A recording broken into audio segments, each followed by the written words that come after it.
Now, for Malema to make statements like this, and next year to come to the same community that he calls racist and to expect to get votes from them does not make sense. Malema is a populist leader. He just makes statements because he wants to whip up support and emotions.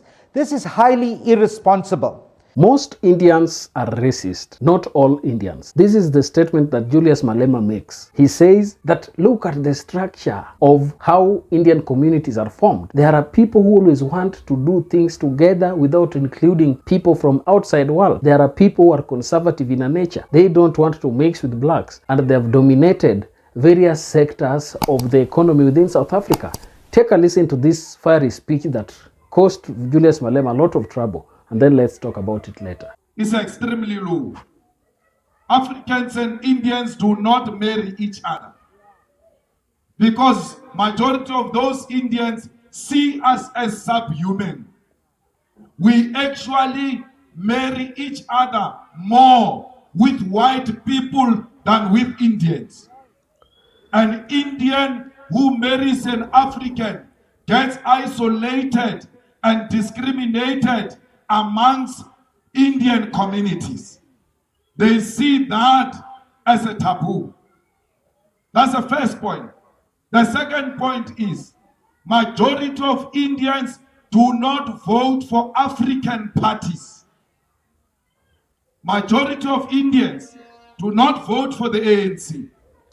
Majority of Indians do not vote for the IFP. They don't vote for UDM. They don't vote for EFF. They vote for DA because they see themselves as being more closer to white than African struggles.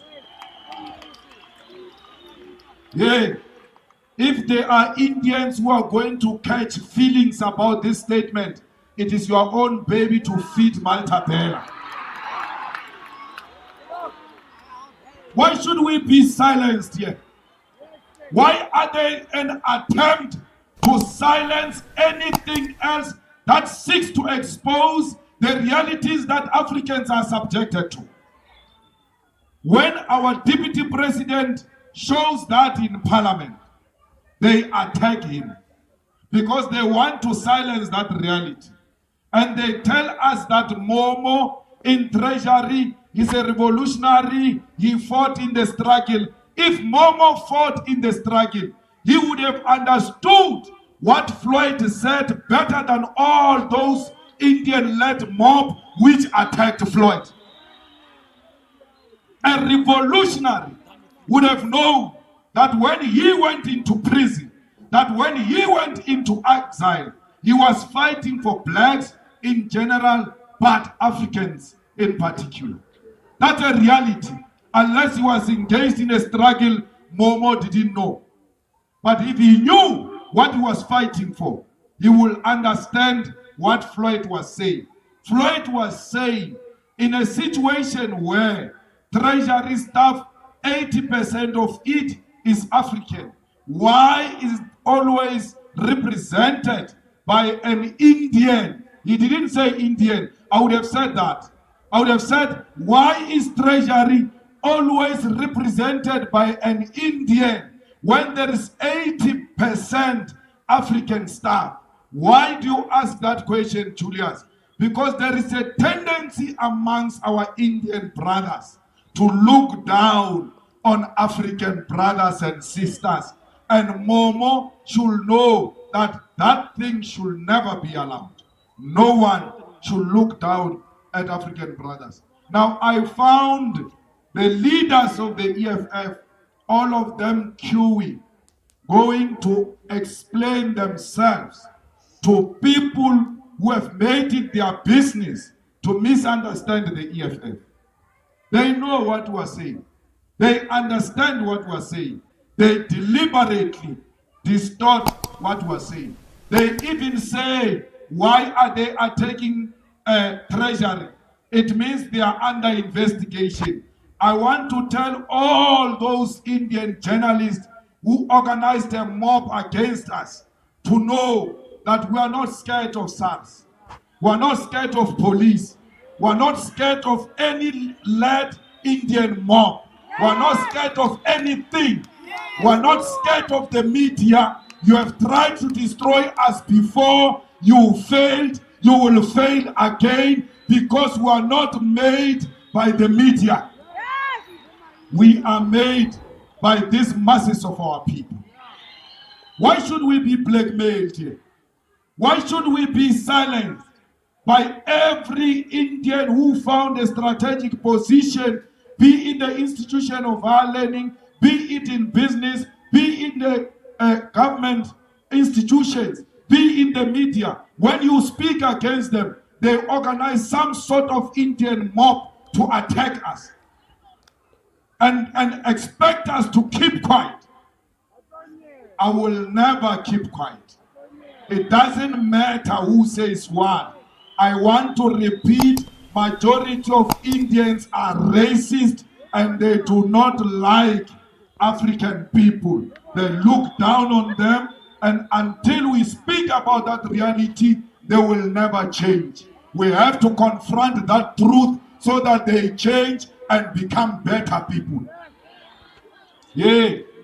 Handere Toma really EFF, Ribuan Niti on lot of things. A lot of people said, don't say those things. But guess what? Majority of them are saying the things we said, they said we must not say them. They are now repeating after the EFF.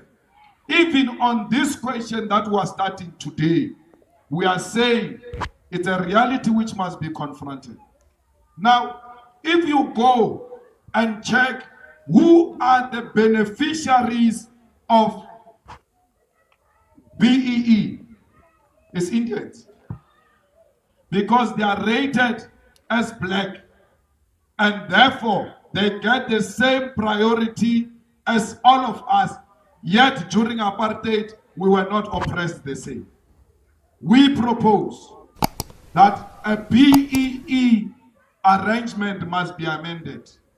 Now, the question of South Africa is something that is really interesting in many aspects.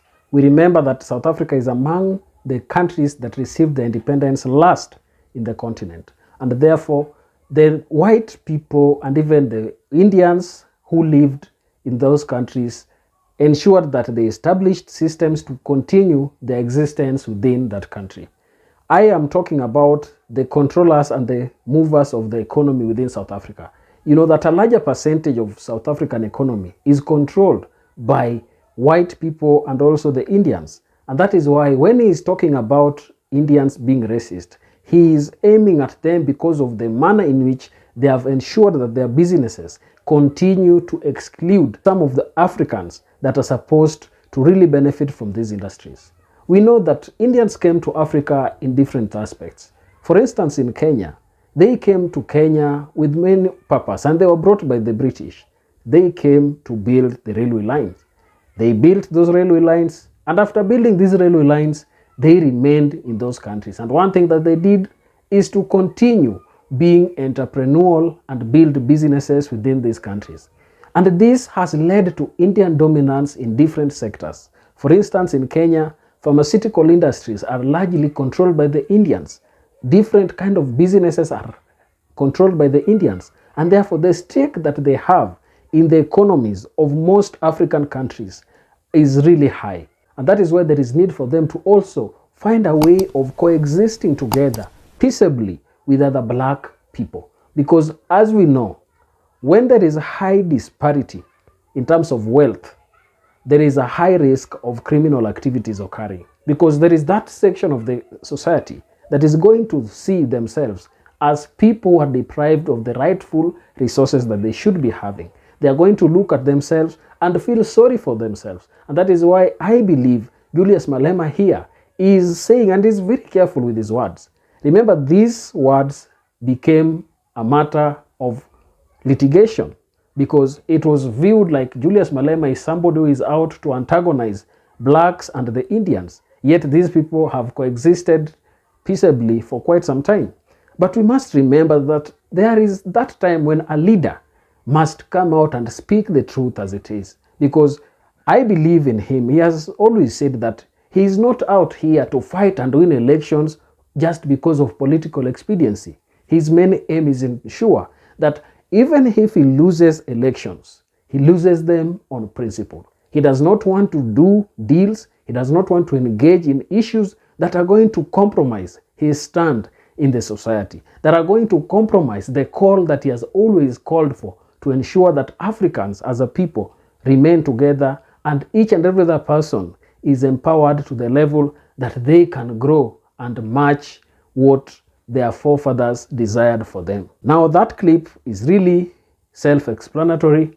I believe Julius Malema understands why he spoke about that, and he understands why Indians in South Africa must remain respectful to the blacks, and all other races must always remember that we cannot be divided on the basis of our skin color, but we are a people who are together, and we must work towards ensuring that our unity is made stronger by the diversity that we have within our societies.